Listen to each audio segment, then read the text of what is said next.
Today's scripture reading is Haggai chapter 1 verse 1 verse 8. Haggai chapter 1 verse 1 verse 8.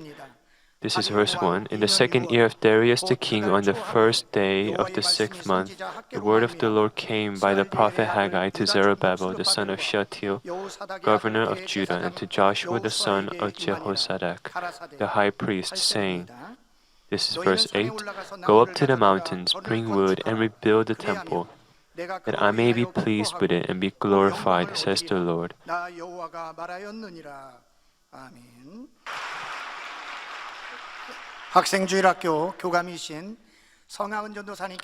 Pastor Ha Eun-sung will preach under the title "The Haggai and building of the temple." I thank Shalom Choir and English Orchestra for your praise and performance. I also thank Yeongnok Park for your inspiring special songs. Let me introduce someone who is with us. This Sunday evening service, we have Sang-gu Cho, who is a movie star and a TV celebrity. He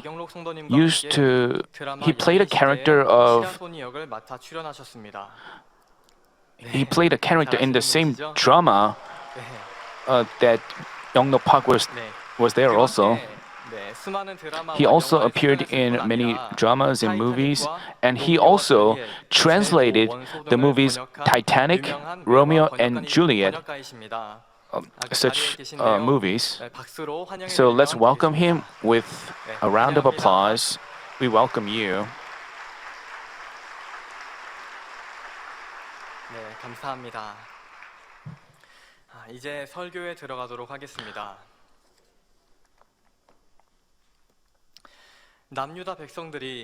In about 70 years after the people of Judah were taken captive to Babylon, there occurred an incident that brought forth huge change in the Near East. The destruction of Babylon that no one could ever imagine happened accurately according to the providence of God, who governs the history of the world. And Cyrus, the king of the new empire, proclaimed to the people of Judah dwelling in Babylon, thus says Cyrus, king of Persia, the Lord, the God of heaven, has given me all the kingdom of the earth, and he has appointed me to build him a house in Jerusalem, which is in Judah. Whoever there is among you of all his people, may his God be with him. Let him go up to Jerusalem, which is in Judah, and rebuild the house of the Lord, the God of Israel. He is the God who is in Jerusalem. Thereafter, the chiefs of Judah, Benjamin, priests and Levites, and those who were inspired by God arose to build the temple of God. Ultimately, in 537 BC, 40 and 2,303 score returned to Jerusalem. This incident is called the First Return. People who came back from the captivity rebuilt the destroyed temple with Zerubbabel, their leader. Then a problem arose. People who had been residing in the land hampered their work. They were so intense. They even bribed the Persian officials. When Artaxerxes became the Persian king, they made a false report saying that after the construction, the people of Judah would rise up in riots. The false report led to a halt of the construction. Ezra chapter 4 verses 23 and 24 say, then as soon as the copy of King Artaxerxes' document was read before Rehum and Shimei, the scribe and their colleagues, they went in haste to Jerusalem to the Jews and stopped them by force of arms. Then work on the house of God in Jerusalem ceased, and it was stopped until the second year of the reign of Darius, king of Persia. Like this, the construction left unfinished for 14 years. Brothers and sisters, the book of Haggai is based on the situation where it had been 14 years since the people of Judah, who came back with a burning desire, gave up the rebuilding of the temple. For them who lost their hope and desire, God sent prophet Haggai. Today, we'll delve into God's words of rebuke and encouragement given through prophet Haggai. Welcoming the new year, I pray that today's message will renew our hearts and restore our passion and enthusiasm. First, the word of God given to the people through prophet Haggai was, "Consider your ways." Consider your ways. He said to them in Haggai chapter 1 verse 4, "Is it time for you yourselves to dwell in your paneled houses while this house lies desolate?" As his word implies, the site for the temple had been left unattended and desolate. Of course, it's not that the people had no desire at all to rebuild the temple. They'd always had a desire to rebuild it, but it only stayed in their heart. In doing so, they said like, "God has yet to permit us to build it. We will do the work when the time arrives." But while they waited for the time, 1 year, 2 years, and 14 years passed away. Then what were the people doing? Leaving behind the construction, they found their own way for livelihood. Actually, most of the people returned after going through the captivity in Babylon. At the time they returned, Jerusalem had been like a desolate land. With the city walls destroyed by the Babylon, there was nothing that could protect them from the external forces, and they had no decent housing. So they were focused on their livelihood, building houses, farming, and trading in markets.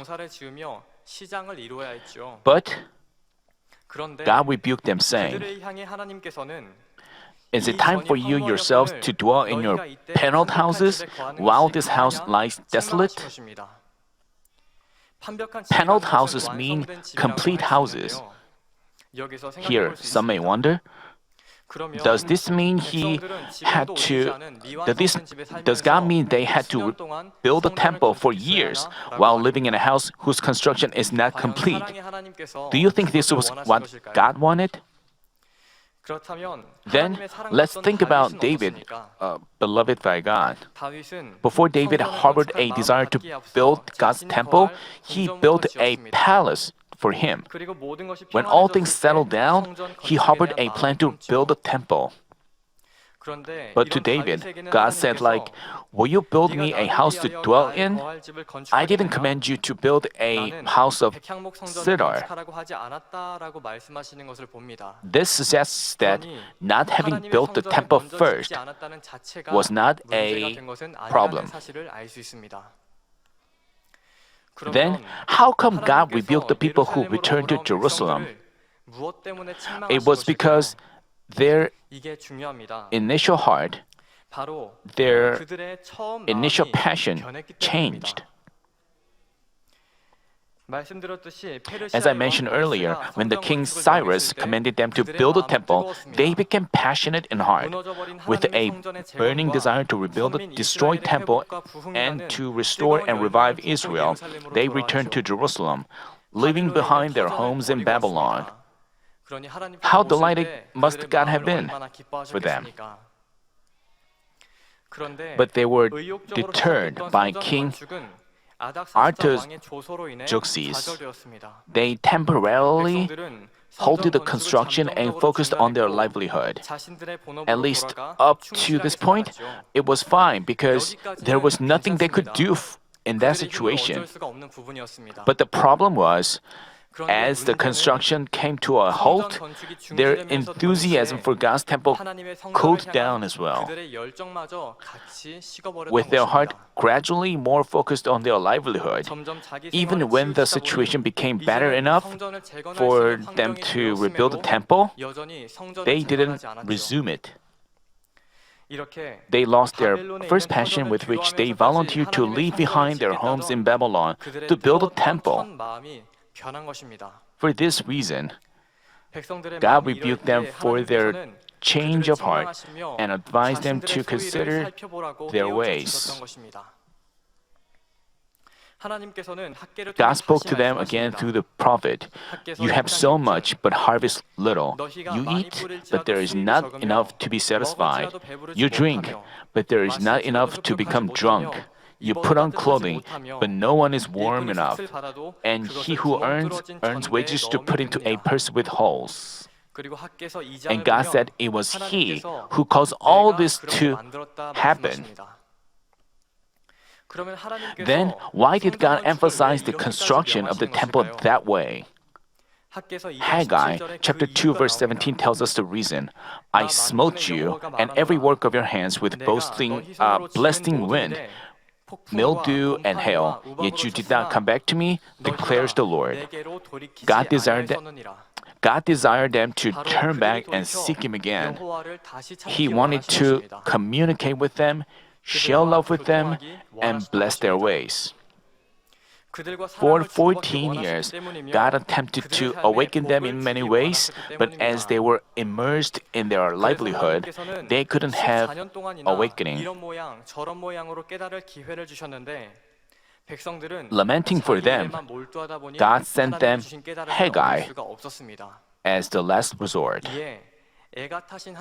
Brothers and sisters, there is a lesson we can draw from this.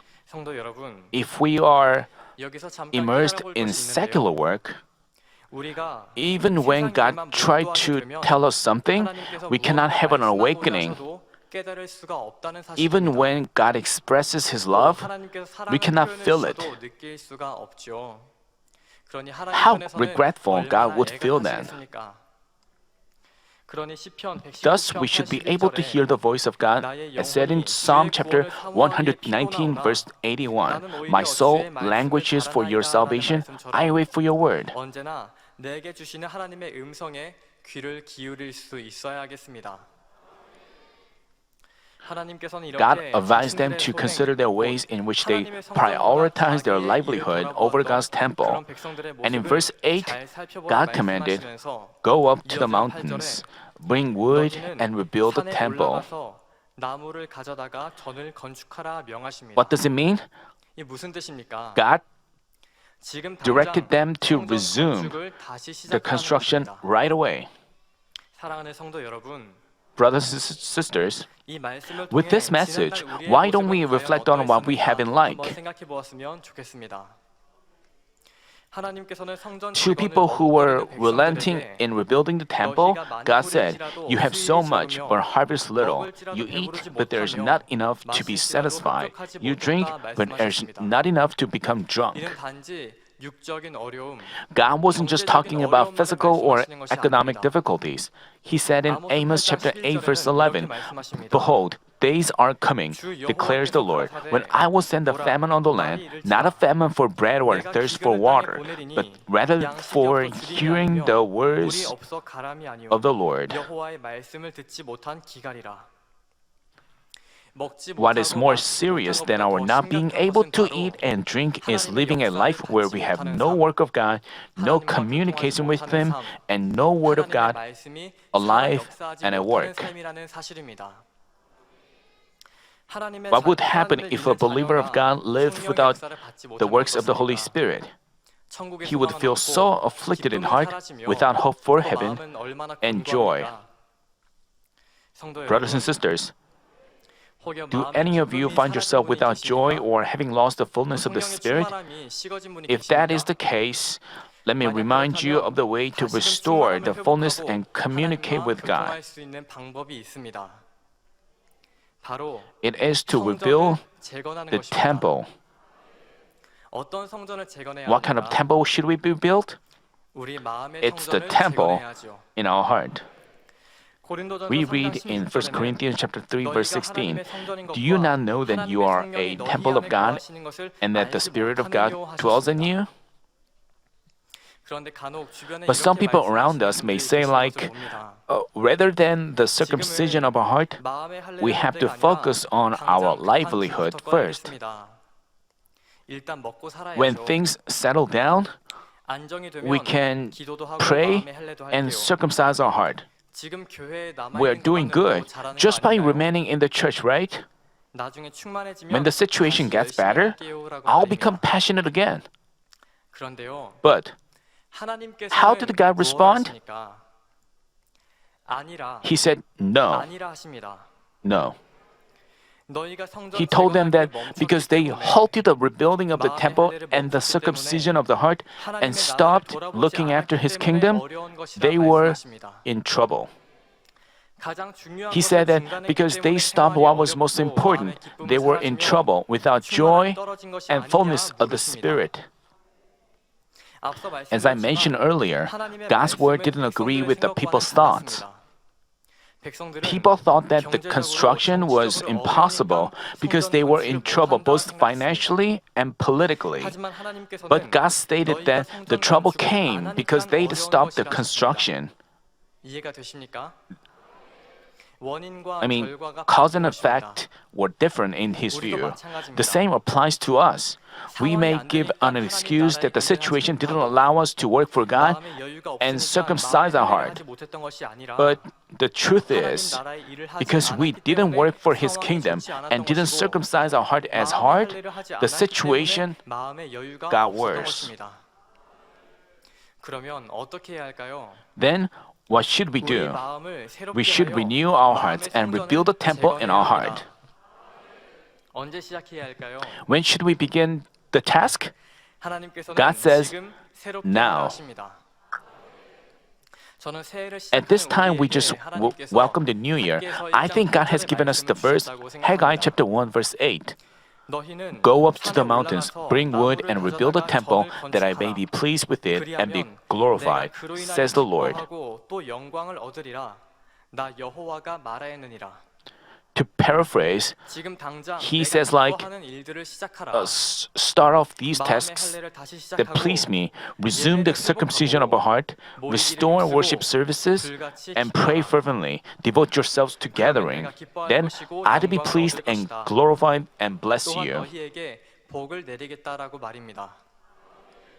사랑하는 성도 Brothers 여러분, and sisters, 하나님께서는 at this 우리의 point, 처음 God 마음, wants us to restore our first passion with which we long for New Jerusalem and strive for change. So, what should we start working on? We should work on circumcision of our heart. Second, God's word given to the people of Judah through the prophet Haggai was, I am with you. As God spoke to them through Haggai, they heeded the words. Then he again gave them quite a short message. I am with you. 내가 너희와 함께하노라. From now on, let me speak on what we should do to have God's presence and what kind of works follow His presence. Before that, let us think for a moment why we should have His presence. Exodus chapter 32 features the incident of golden calf. While Moses was up in the Mount Sinai for 40 days, the Israelites made a golden calf, thereby causing God's wrath. After that, God spoke to Moses in Exodus chapter 33 verse 2. I will send an angel before you, and I will drive out the Canaanite, the Amorite, the Hittite, the Perizzite, and Hivite, and the Jebusite. Go up to a land flowing with milk and honey, for I will not go up in your midst, because you are an obstinate people, and I might destroy you on the way. Namely, God said, I will let you conquer the land as promised, but I won't be with you.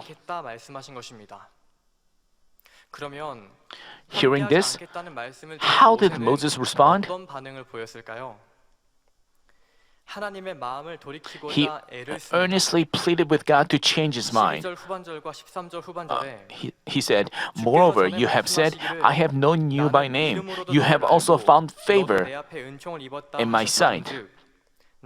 Now, therefore, I pray you, if I have found favor in your sight? Let me know your ways and that I may know you so that I may find favor in your sight.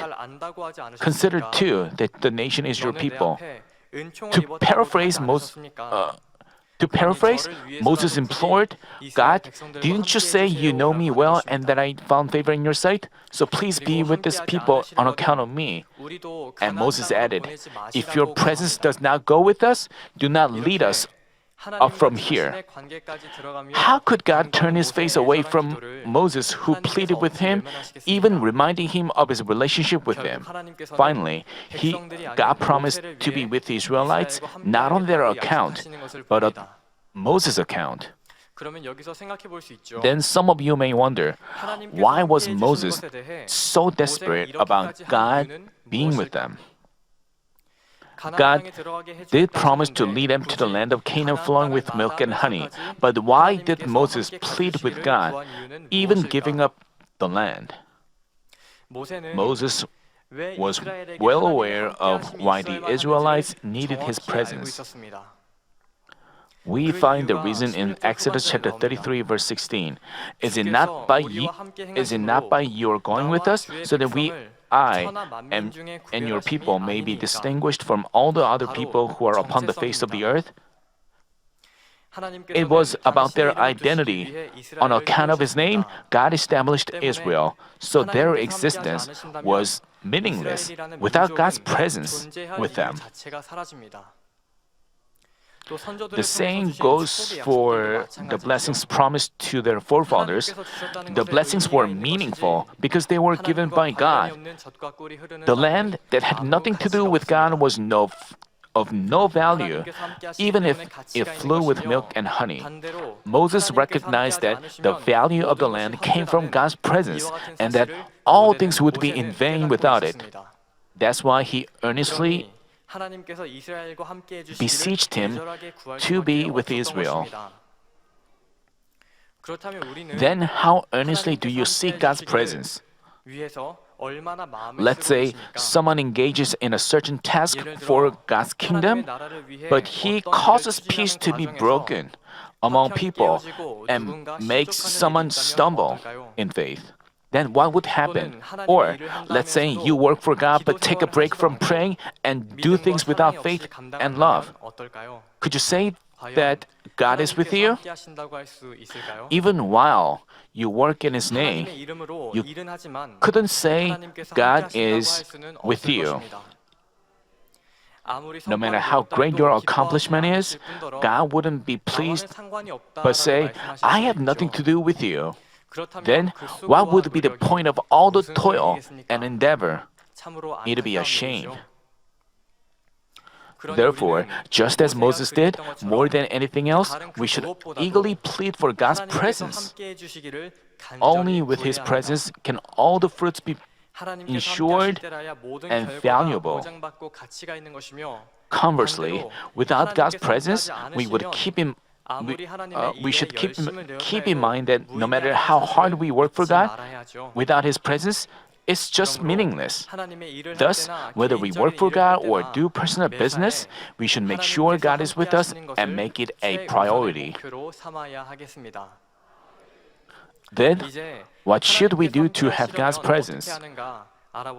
We find the answer from Haggai chapter 1, verse 12. With all the remnant of the people, obey the voice of the Lord their God and the words of Haggai the prophet, as the Lord their God hath sent them. And the people showed reverence for the Lord. It says that they obeyed the voice of the Lord their God and the words of Haggai the prophet. Obedience. This is the way for us to have God's presence. By the way, in order for us to obey the Word of God, most of all, we are required to lay down ourselves. We have to shatter our thoughts, theories, and self-righteousness and frameworks by which we insist on what we think is right before God. Also, we have to give up our benefit. It's because only when we do so can we demonstrate a true obedience. As I mentioned earlier, the people thought, the situation doesn't allow us to build a temple. But God said to them, 하나님은 말씀하십니다. no, because you left the temple unattended and unfinished, you were in trouble. God's word was entirely the opposite of their thought. What would have happened if they just retorted, Mr. Prophet, the situation doesn't allow us to build it. 성전 지을 형편이 Look at my house. You see, water is leaking from the ceiling. 그리고 하나님께서 God should create the proper environment first before telling us to build the temple. If so, they would never have seen God's work. But people who heard God's word from Haggai didn't bring in their way of thinking. Breaking all their theories and thoughts, they obeyed immediately. Then they were inspired in their heart. We read in Haggai chapter 1 verse 14, so the Lord stirred up the spirit of Zerubbabel, the son of Shealtiel, governor of Judah, and the spirit of Joshua, the son of Jehozadak, the high priest, and the spirit of all the remnant of the people, and they came and worked on the house of the Lord of hosts, their God. It says that God stirred up the spirits, their spirits. Another thing we have to take note here is that it happened to all the people. With the exception of no one, all of them obeyed, became united as one, and began rebuilding the temple.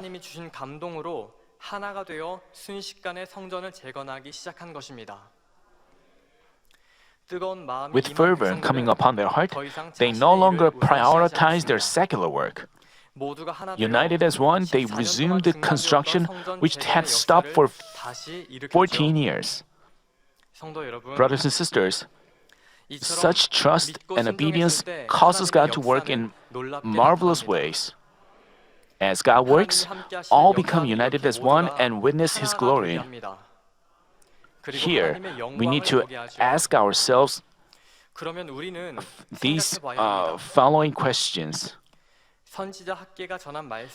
Did people obey because Haggai's words were in agreement with their thoughts? No. According to the Bible, the people recognized that God sent them Haggai and they revered God. Yes, they obeyed the words of God delivered by Haggai because they revered God. Rather than seeing who Haggai was as a human being, they judged whether his words were God's. And believing that his words were from God, they just obeyed him. No wonder they all had their own reasons for not having rebuilt the temple. They could have all kinds of reasons. Moreover, they knew that if the construction began, they had to give up their time and money. Let's say they complained like, why does Haggai push us so hard? Personally, I don't like him very much. I'd better follow Prophet Zechariah. For your reference, Zechariah was a prophet who also proclaimed the rebuilding of the temple. But the difference was, Haggai talked about the physical construction, while Zechariah emphasized the spiritual meaning of the temple. If they had complained like this and refused to unite with him like this, God couldn't have worked with them. But laying down all their positions, they obeyed the prophet who delivered God's words. Consequently, God was with the people and began His work. Namely, as the people obeyed, God inspired their heart so that they could all become united as one. And then the construction of the temple, which had stopped for 14 years, started again. What we have to remember is, God's work doesn't begin where there is dissension or quarrels because He cannot work amidst dissension or quarrels. 에베소서 2장 21절에도 Ephesus chapter 2 verse 21 also says, "In whom the whole building, being fitted together, is growing into a holy temple in the Lord." As mentioned earlier, first, each and every member should be completed as a holy temple of God, but they shouldn't stop there. Each temple should be fitted together. Namely, when all members become united in the Lord, they grow into the perfect temple of the Holy Spirit. Then, who should we obey to become united as one? We should obey the words of Jesus Christ. John chapter 13 verse 34 says, "A new commandment I give to you, that you love one another, even as I have loved you, that you also love one another." As our Lord commanded us, we should love one another. This new commandment was given while Jesus was celebrating the last Passover with his disciples. Before that, Jesus washed his disciples' feet. He told us to humble ourselves, serve one another, and become united, thereby achieving love perfectly. By the way, if we fail to love this person and fail to love that person while giving excuses, who could we love? Jesus stated in Matthew chapter 5 verse 46, "For if you love those who love you, what reward do you have? Do not even the tax collectors do the same?" Even unbelievers don't spare their life for those who they love. But our Lord didn't just teach us to love those whom we can love. He didn't just teach us to understand those whom we can understand. I think all of us are aware of this word of truth. A few days ago, I had a brief conversation with one of the church members. She has a son who's recently stopped going to church as the church was in this trial blessing. While her grown-up son has such negative views on church, she wasn't happy about him living in comfort at her home. 편하게 살고 있는 걸 보니 마음이 편치 않으셨나 봅니다. So she asked me, "Pastor, what should I do? Should I get him to pay me for staying with us, like monthly rent?" She was so serious. In reply, I said nothing but the following: "What would the senior pastor do?" Then she answered with a smile, "If you talk about senior pastor, I have no words." Brothers and sisters, we used to think a lot, what would our Lord do? What would the senior pastor do? But what about nowadays? As far as what I've seen, there are people who purposely avoid asking these questions. Why? It's because they have to admit they are in the wrong. They know that our Lord and senior pastor would obviously understand, forgive, and become united in heart, unless it is something of untruth. The problem is they don't want to do so. Therefore, even while they obviously harbor a heart of untruth, they justify themselves saying, "He's gone too far. I can't figure him out at all." Even while saying so, they don't realize their evil. This indicates how far they are from goodness. Jesus said, "But I say to you, do not resist an evil person, but whoever slaps you on your right cheek, turn the other to him also." We shouldn't do this just to a good person. Even when an evil person slaps us on our right cheek, we should turn the other to him.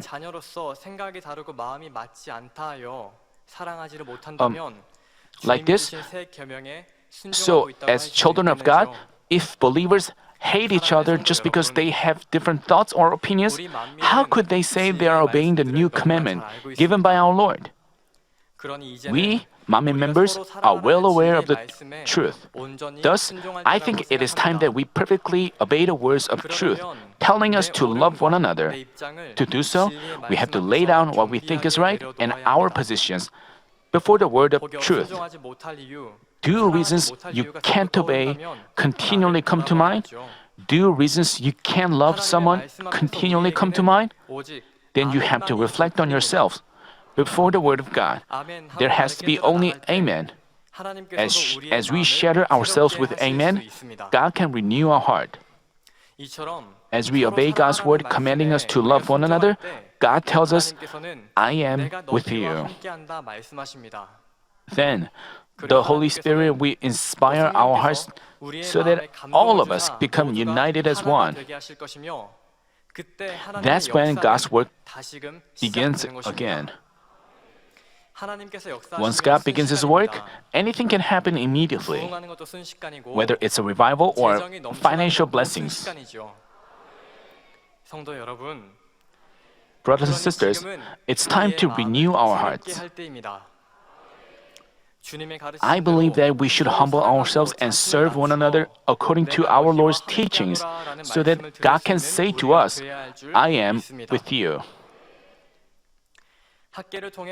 Third, the word of God given to the Jews through Haggai was, the latter glory of this house will be greater than the former.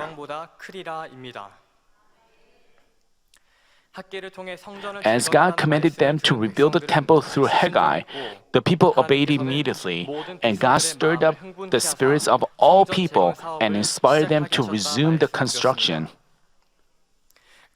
By the way, people who resumed the construction with a fervent heart got discouraged because the scale, the size of the temple, wasn't what they expected. At this point, God sent them Haggai. He said in Haggai chapter 2, verse 3, who is left among you? Who saw this temple in its former glory? And how do you... Here, God meant Solomon's temple. And how do you see it now? Does it not seem to you like nothing in comparison? Yes, the temple site where they worked was shabby compared to the Solomon's temple that they had in mind. No wonder they felt discouraged. But God made all the more inspiring proclamation to them. For thus says the Lord of hosts, once more in a little while, I am going to shake the heavens and the earth, the sea, also the dry land. I will shake all the nations, and they will come with the wealth of all nations, and I will fill this house with glory, says the Lord of hosts. The silver is mine, and the gold is mine, declares the Lord of hosts. The latter glory of this house, which will be greater than the former, says the Lord of hosts. And in this place I will give this peace, declares the Lord of hosts.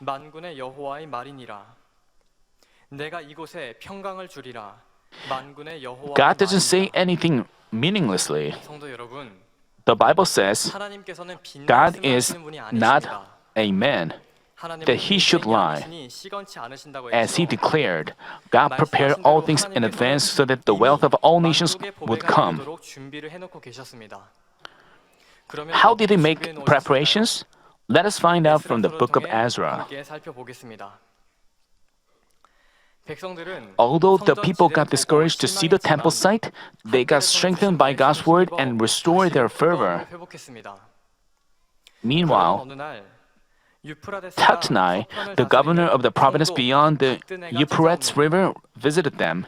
We read in Ezra chapter 5, verse 3, at the time, Tatnai, the governor of the province beyond the river, and Shethar-boznai and their colleagues came to them and spoke to them thus, Who issued you a decree to rebuild the temple and to finish this structure?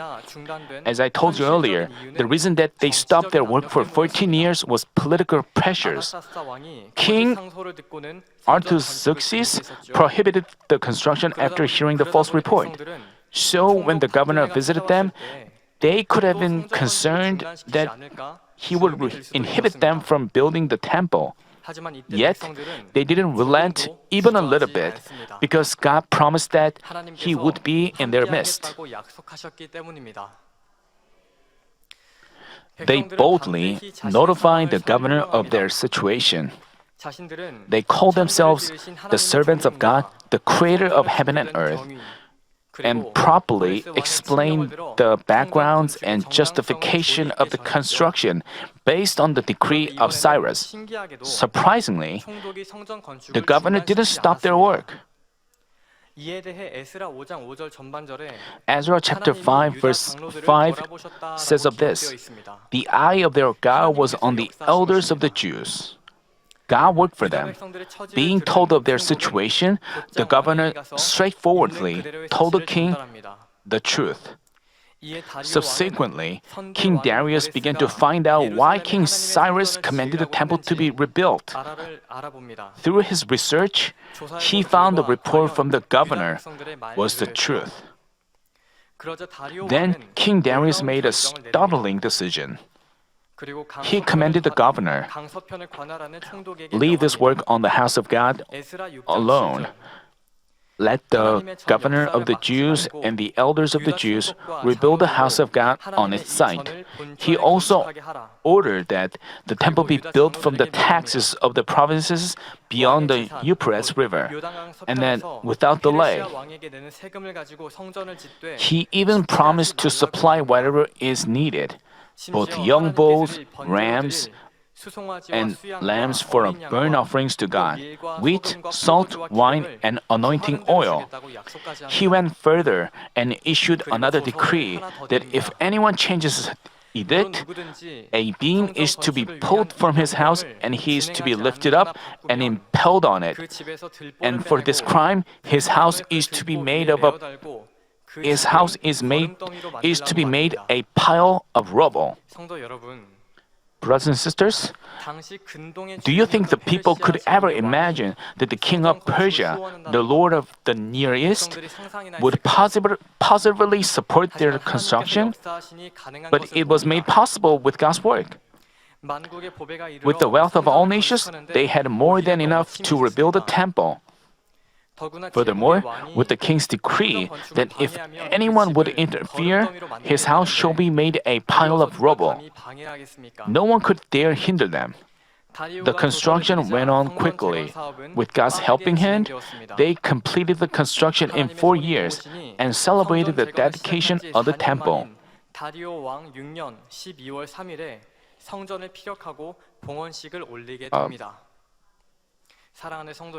Brothers and sisters, we can draw 2 lessons from this scene.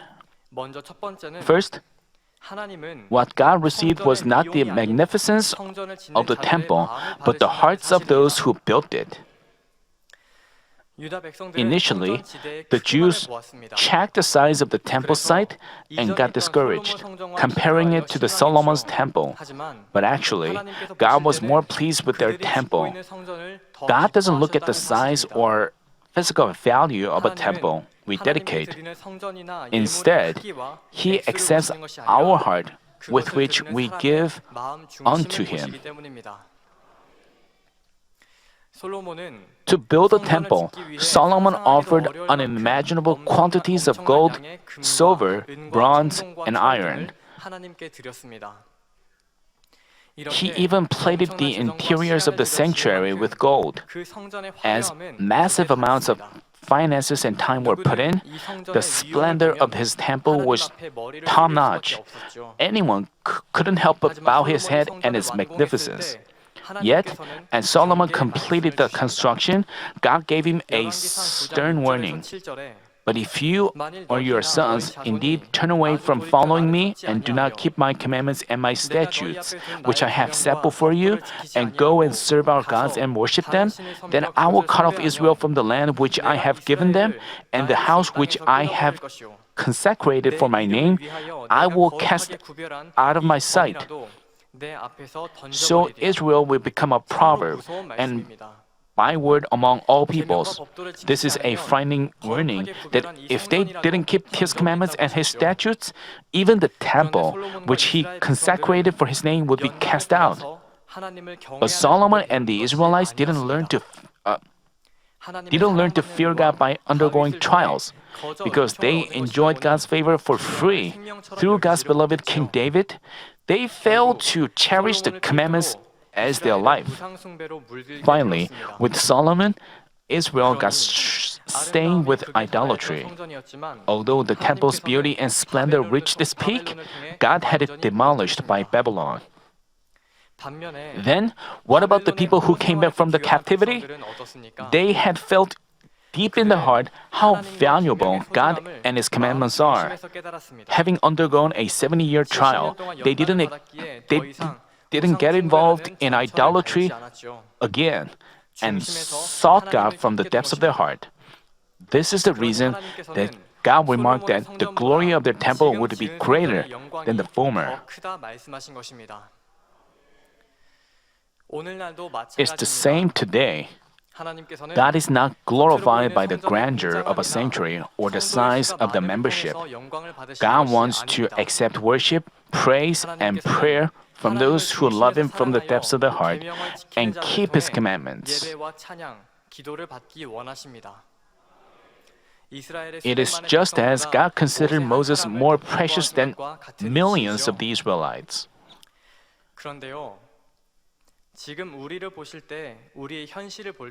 By the way, how do you view our current situation? The membership is not as big, and the amount of offering is not as great as before. We may see our church not as great in a physical sense. In a physical sense, I mean. But we have to know that in God's sight, we are more precious than we were previously.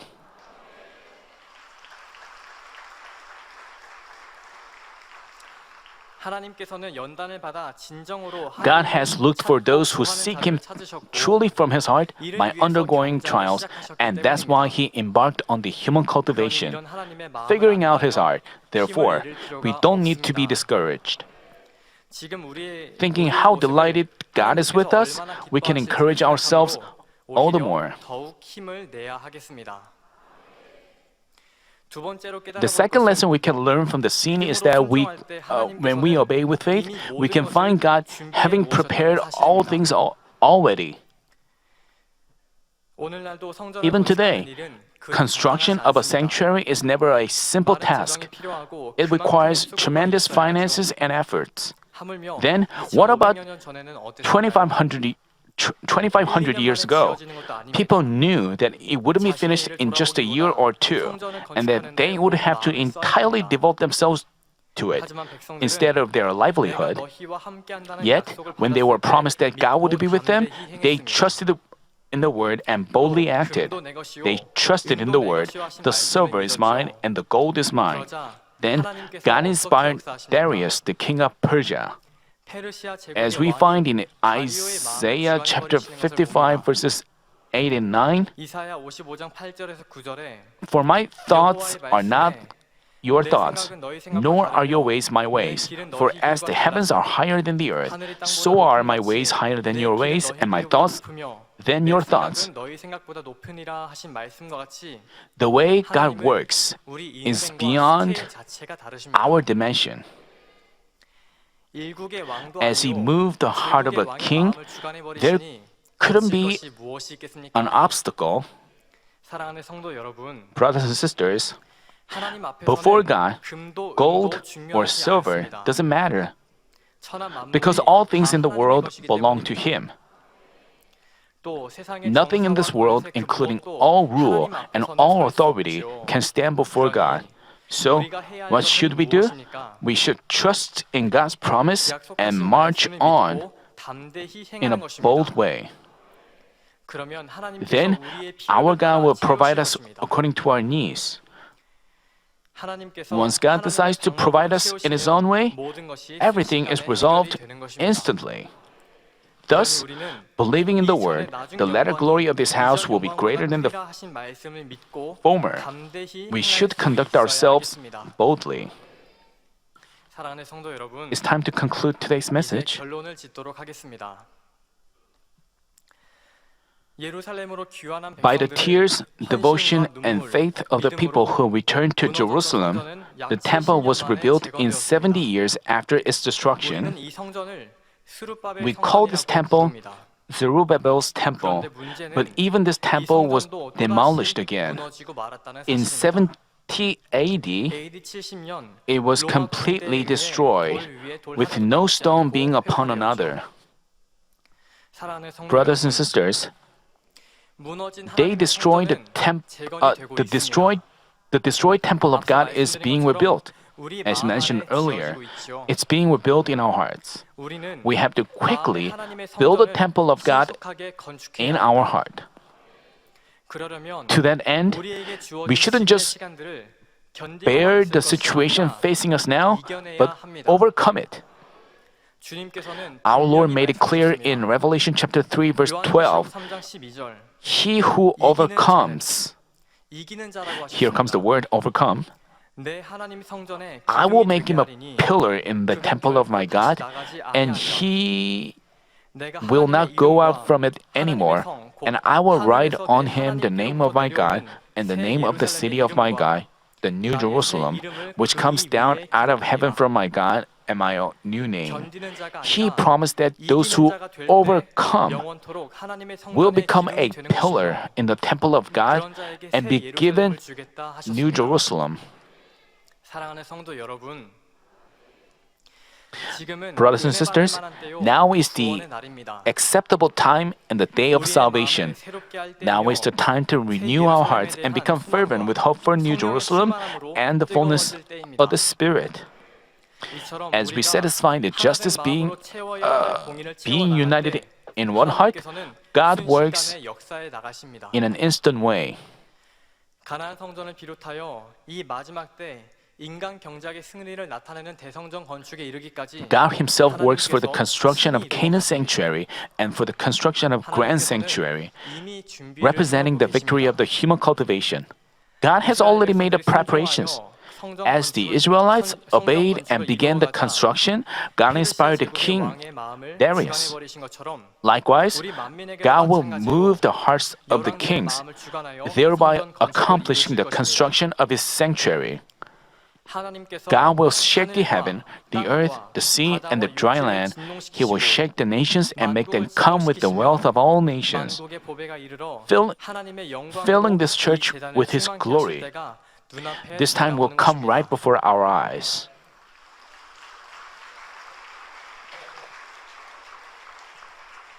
성도 여러분, Brothers and sisters, 그러니 우리는 thus we should engrave on our heart God's words given through Haggai. As God told them, consider your ways, we have to reflect on ourselves and resume the circumcision of our hearts.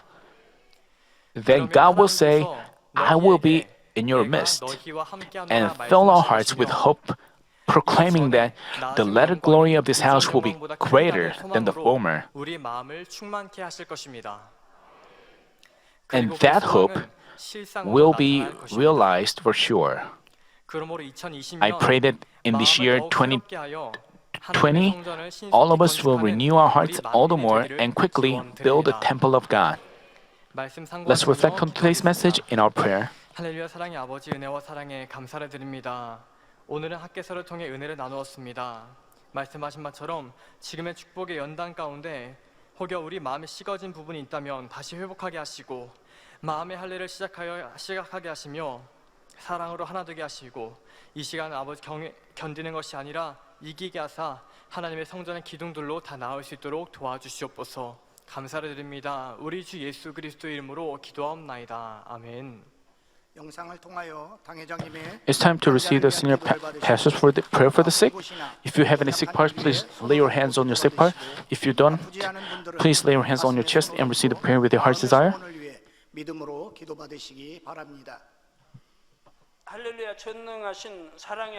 Hallelujah, Almighty God, our loving Father, please lay your hands on all believers who are receiving this prayer now.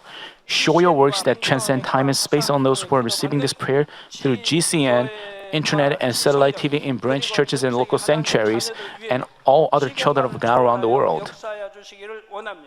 Give them the faith to believe from heart, drive away negative thoughts and doubts, and drive away all tests and trials. From head to toe, all entrails, joints and nerves and tissues and cells, whatever the sick part may be, burn them with the fire of the Holy Spirit and the original light. In the name of Jesus Christ, I command the enemy devil and Satan, all diseases, germs and viruses and infirmities go away. Light come. Please scourge all terminal and incurable diseases with the fire of the Holy Spirit. Drive away all endemic diseases, including malaria. All contagious diseases, including cold, flu, and fever, go away. Protect them from all kinds of germs and viruses.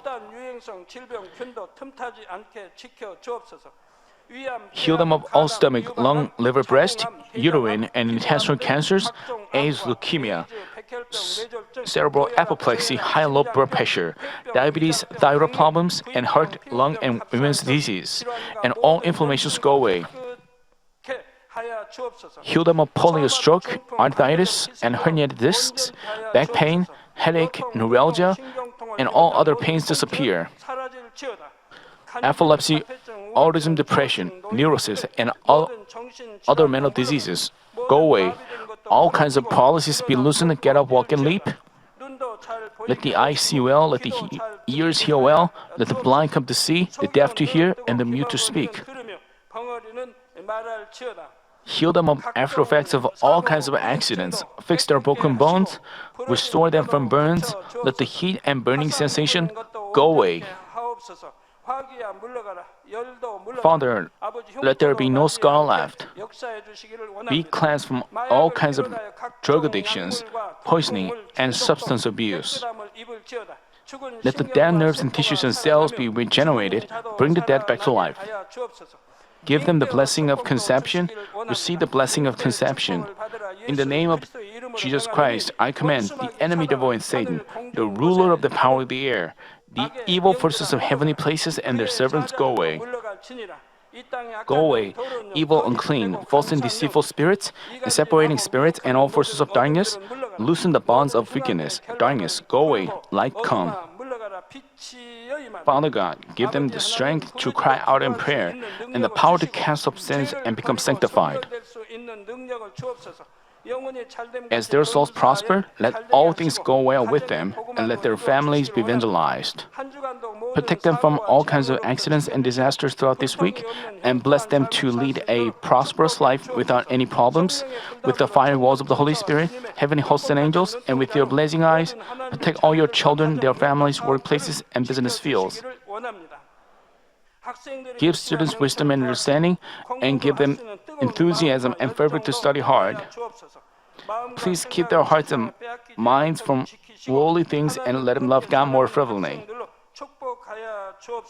Whether your children eat or drink or in whatever they do, let them do it all to live a life glorifying you, Father God.